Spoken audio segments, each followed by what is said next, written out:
Hello guys, welcome to Pakistani reaction. तो कैसे हैं आप सब? मेरा नाम है मुदस्सिर, नाम मुबशर। सुबह आज की वीडियो काफी ज्यादा कमाल क्यों लगी। वीडियो का जो टाइटल है वो है भारत ने बनाया लेजर वेपन कभी पहली बार आया दुनिया के सामने।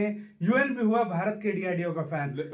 कितने वेपन इंडिया बना रहा है लेजर वेपन का भी भारत ने बना लिया जो पहली बार सामने आया, और यूएन भी भारत के डीआरडीओ का फैन हुआ। डीआरडीओ फुल फॉर्म में आया हुआ है। तो पहले देखते हैं सीन क्या हुआ, बाकी बातें करेंगे बाद में।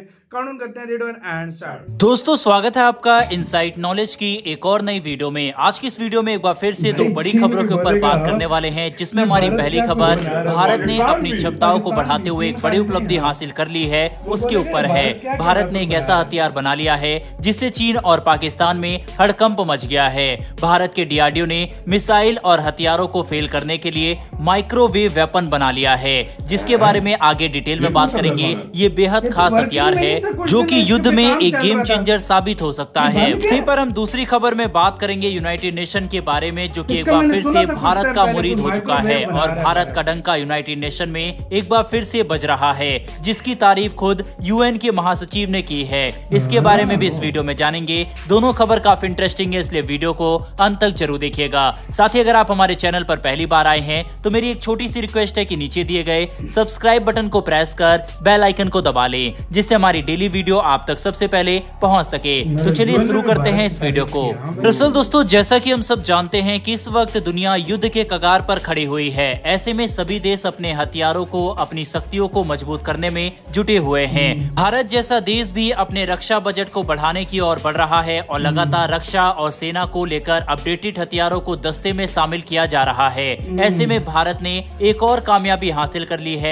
आपको बता दें कि डीआरडीओ के सीक्रेट दस्तावेजों में एक ऐसे हथियार का खुलासा किया गया है जो भारत के लिए एक बेहतरीन और साथ ही बड़ा हथियार साबित हो सकता है। बता दें, यूं तो डीआरडीओ या फिर कोई भी देश अपने हथियारों का खुलासा जल्द नहीं करता, लेकिन परीक्षण और साथ ही तकनीकी सफलता के बाद इसका खुलासा किया जाता है। ऐसे में डीआरडीओ ने एक सफल परीक्षण के बाद अपने हथियार का खुलासा किया है और इस हथियार का नाम है माइक्रोवेव हथियार, और इसके आने से चीन में हड़कंप मच गया है। भारत कई तरह के सीक्रेट हथियारों के ऊपर काम कर रहा है, जिसमें अग्नि 6, सूर्य मिसाइल, इलेक्ट्रोमैग्नेटिक पल्स, दुर्गा 2 और काली जैसे वेपन शामिल है। लेकिन भारत का ये माइक्रोवेव हथियार काफी ज्यादा खास होने वाला है। माइक्रोवेव हथियार की बात करें तो उन्हें डायरेक्ट एनर्जी वेपन भी कहा जाता है, और भारत ने डायरेक्ट एनर्जी वेपन के क्षेत्र में सफलता हासिल कर ली है। लेजर हथियार दुश्मनों के ड्रोन हथियारों को रोकने में कामयाब होता है। इसके साथ साथ क्रूज मिसाइल को भी रोकने में कारगर साबित होते हैं। यानी कि अब भारत के पड़ोसी देश या फिर भारत की सीमाओं पर उसके दुश्मन देश कुछ भी करने की कोशिश करेंगे तो यह हथियार उन्हें पटकनी देने का काम करेगा। चलिए अब आपको बताते हैं कि आखिर यह हथियार होता क्या है और ये काम कैसे करता है।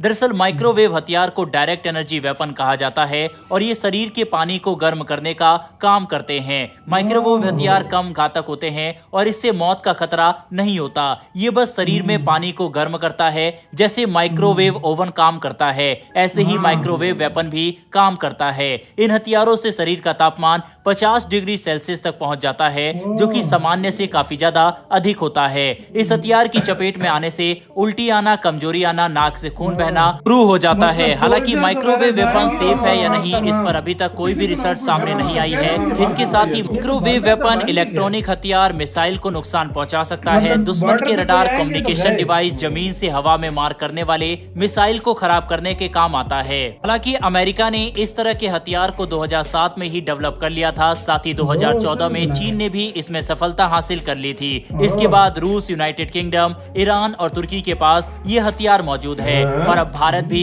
इस दिशा में काम कर रहा है। हालांकि डीआरडीओ के दस्तावेज में तो उसका खुलासा किया गया है। ऐसा भी हो सकता है कि भारत ने काफी साल पहले ही इस हथियार को डेवलप कर लिया हो, क्योंकि इसके ऊपर ज्यादा जानकारी अभी फिलहाल भारत की तरफ से पब्लिक डोमेन में उपलब्ध नहीं है। जो भी जानकारी हमने दी है ये ऑलरेडी पब्लिक डोमेन में उपलब्ध है। बहरहाल बढ़ते हमारी दूसरी खबर की तरफ, जो कि यूनाइटेड नेशन से निकलकर सामने आ रही है। दोस्तों, विश्व के तमाम देश और संगठन भारत का लोहा इस समय मान रहे हैं। अमेरिका हो या रूस जैसे बड़े बड़े देश सभी भारत को साथ लेकर चलने में विश्वास रखते हैं। अब संयुक्त राष्ट्र ने भी भारत की बात मानी है और भारत के द्वारा भेजे गए सुझावों को मानने का फैसला किया है।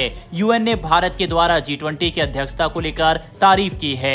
यूएन के महासचिव एंटोनियो गुतरेस ने भारत की तारीफ करते हुए कहा है कि भारत ने G20 का शानदार आयोजन किया है। साथ ही महासचिव एंटोनियो ने कहा है कि जो सुझाव भारत की ओर से भेजे गए हैं वह भी कमाल है और दुनिया के विकास के लिए भारत के सुझाव को मानना बेहद जरूरी है।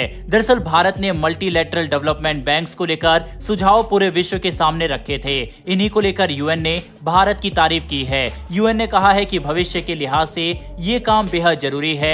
इस साल में सितंबर महीने में यूएन महासभा का आयोजन होगा और भारत के द्वारा ही भेजे गए सुझाव पर होंगे। दरअसल भारत ने जो सुझाव की बात मल्टीलैटरल डेवलपमेंट बैंक्स में की थी उस पर यूएन ने मीटिंग के बाद निर्णय किया। भारत ने इस दौरान स्वतंत्र एक्सपोर्ट ग्रुप के गठन की बात कही थी। बता दें कि भारत के इस कदम से गरीबी और जलवायु परिवर्तन में सुधार होगा। वहीं इसके साथ ही भारत की पकड़ यूएन में मजबूत हो रही है और भारत को यूएन का एक स्थायी सदस्य भी बनाया जा सकता है, जिसकी अमेरिका, रूस, फ्रांस जैसे देश पहले ही सिफारिश कर चुके हैं। ऐसे में सितंबर में होने वाली मीटिंग यूएन की काफी ज्यादा महत्वपूर्ण होगी और इसमें काफी सारे चेंजेस को लेकर बात हो सकती है। ये देखना इंटरेस्टिंग होगा कि क्या यूएन परमानेंट सीट को लेकर क्या कोई एक्शन लेता है या फिर नहीं। बहरहाल दोस्तों, इस वीडियो में इतना ही। इन दोनों ही खबरों के ऊपर अपनी राय को यार वीडियो खत्म, मतलब समझो गाइस, समझ लो जिस वेपन पे भारत काम कर रहा है समझो वो रेडी होके बैठा हुआ है, रेडी है। सीधी सी क्योंकि बात उस दिन है। हमने एक ये खबर सुनी थी ना कि बना रहा था, बना रहा है, ये बन के रेडी लेकिन ये हुआ बन है कर रेडी हुआ और हुआ है। ये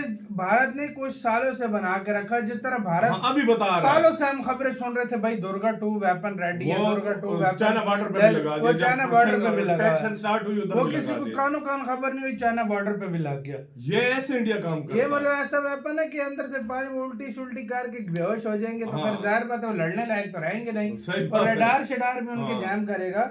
और दूसरी बात फिर अपना एक वर्ल्ड लीडर होने का भारत वो भी पूरा कर रहा है, दुनिया से गरीबी खत्म करने और वो का। तारीफ ही और कर हाँ, रहा है, वो इस यूएन चीज़ की, खुद हाँ, तारीफ कर रहा है यार। जिस तरह G20 किया है, जिस तरह G21 बनाया अफ्रीका के, अफ्रीका को जो है ना सम्मान दिया गया है अफ्रीकन कंट्रीज को, उसके लिए G21 हो जो गया। भारत स्टेप हाँ। कुछ ऐसे दुनिया के लिए ले रहा है जो कि मतलब काफी बार मतलब यूएन को आगे आके खुद तारीफ करनी पड़ती है भारत के इन स्टेप की, क्योंकि भारत ऐसा दुनिया के लिए काम कर रहा है जो मेरे लिहाज से और कोई देश उस यार नहीं कर सीधी रहा। सी बात है यार, सच्ची बात है। इंडिया की दुनिया क्यों रिस्पेक्ट करती है, इंडिया की दुनिया क्यों तारीफ करती है, इंडिया की दुनिया इंडिया से क्यों ट्रेड करना चाहती है, मोहब्बत करती है, क्यों करना चाहती है? उसकी मेन वजह ये एक इंडिया अपने लिए नहीं दूसरों के लिए भी बात करता है यार। और औरों के लिए भी सोचता है। मैंने बड़े बड़े प्लेटफॉर्म पे देखा है और देश जो अपने संगठन होते हैं वो अपने संगठन के अंदर ही बात करते हैं, मतलब ग्रुप में बात करते हैं, दोस्तों के लिए कंट्रीज बात करते हैं। वाहिद इंडिया जो मतलब दुनिया में गरीबी पे कई दुश्मन है, कोई दोस्त है, अगर उस पे मुसीबत आ गई है भारत उसके लिए भी बात करता है। तो भारत का ये एक अलग सीन है। आपका किसके कहना है अपने कमेंट सेक्शन में दें। अपना बहुत ज्यादा ख्याल रखना तो यार।